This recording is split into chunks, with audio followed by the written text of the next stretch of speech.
Bonjour à toutes et tous. Vous êtes ici dans mon cabinet de soins naturopathe et je vais vous faire une petite explication sur les oligoéléments et les macroéléments.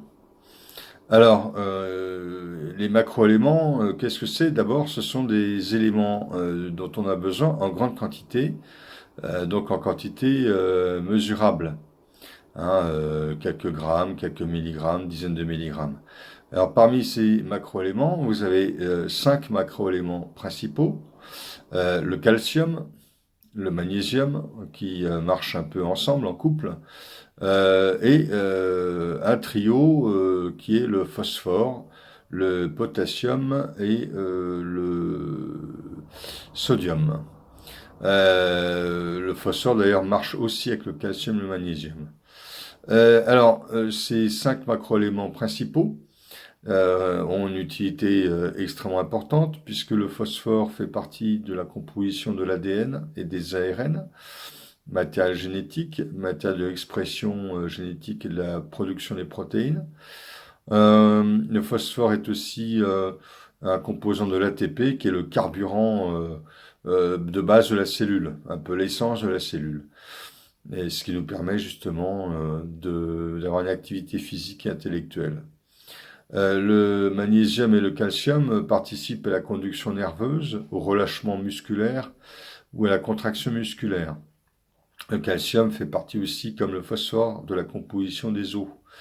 Donc vous voyez, c'est des rôles très importants. Après, le sodium et le potassium, eux aussi participent à la conduction nerveuse, mais également à la notion d'osmose entre la cellule et l'extérieur de la cellule.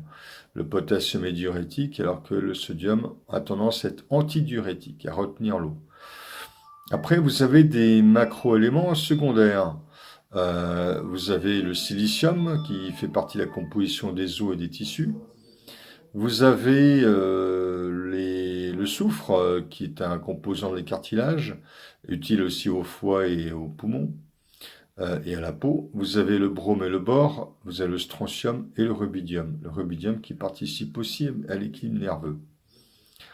Et puis vous avez enfin les oligoéléments, présents à l'état de trace plus ou moins, parmi les plus connus, le zinc qui est très important, le cuivre, le molybdène, le manganèse, l'iode pour la thyroïde notamment, le fer comme j'ai déjà dit.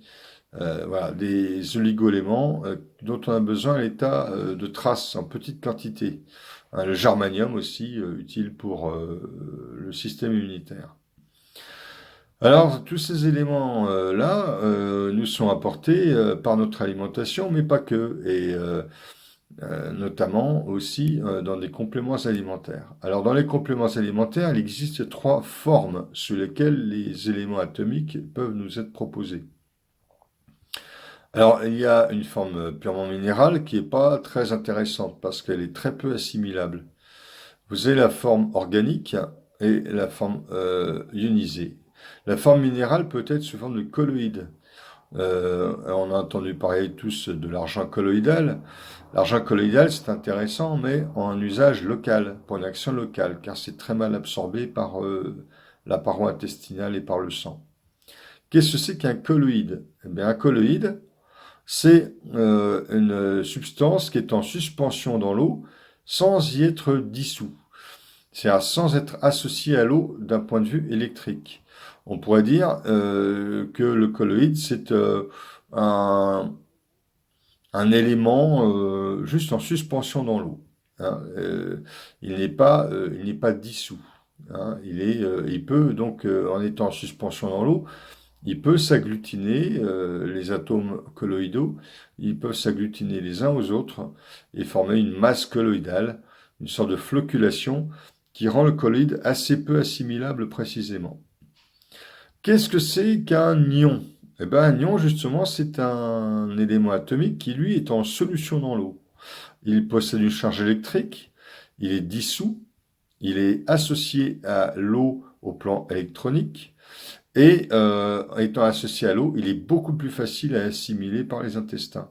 Car ce que nous avons, nous, dans le sang, les oligoéléments que nous avons, ils sont sous forme ionisée, et donc faciles à transporter. Et puis enfin, il y a les oligoéléments organiques, on va dire. Alors ceux-là, ils sont faciles à assimiler parce qu'ils sont liés à des transporteurs d'oligoéléments. Les transporteurs d'oligoéléments, vous en avez plusieurs sortes.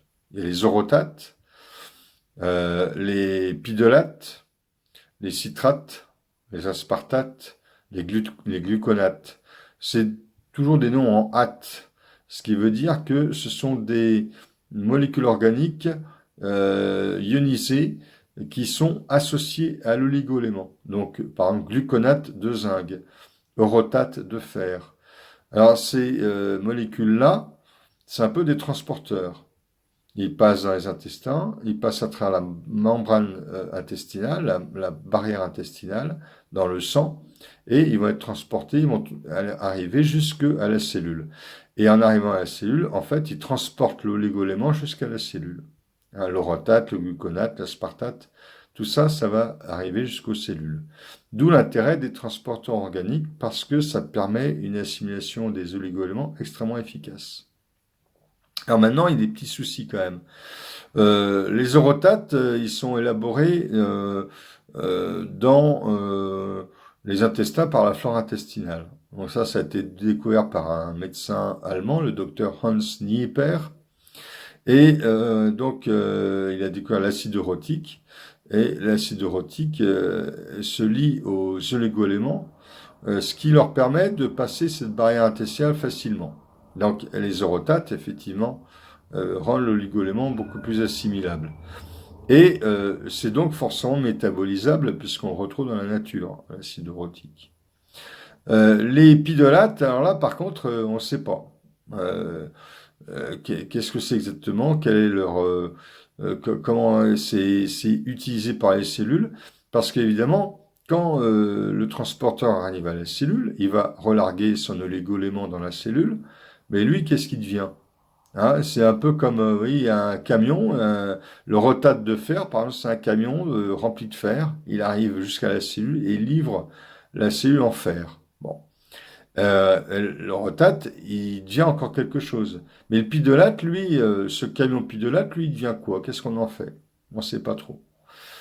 Vous avez d'autres éléments comme les aspartates et les citrates. Eux, ils sont métabolisés, notamment dans la respiration cellulaire. Donc là, c'est vachement facile et c'est très intéressant pour la cellule. Car non seulement le citrate de fer va apporter du fer, mais apporter des citrates également utiles pour la cellule. Donc là, c'est métabolisé intégralement. Il n'y aura pas de souci. Le citrate de calcium, par exemple, quand on fait dissoudre une coquille d'œuf dans du jus de citron, on obtient du citrate de calcium. Donc, le citrate de calcium sera intéressant pour la cellule également. Les gluconates, là c'est pareil, on peut avoir un même doute comme les pidolates. Donc en fait, moi les transporteurs organiques que je préfère, c'est les aspartates et les citrates. Éventuellement les orotates. Sinon, je préfère les oligoéléments sous forme ionisée ou alors sur un support végétal. Par exemple, le fer de l'ortie, eh bien, le fer est contenu dans un substrat végétal, donc il est ionisé, il est lié aux molécules organiques de l'ortie. Donc là, on n'a pas besoin forcément des citrates ou des gluconates ou de l'orotate.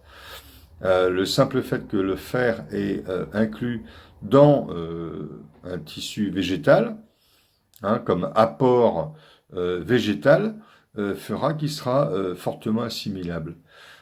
Par contre, si vous prenez du fer purement minéral, il sera beaucoup moins assimilable, parce que l'organisme devra fournir un effort considérable pour le rendre assimilable au niveau intestinal.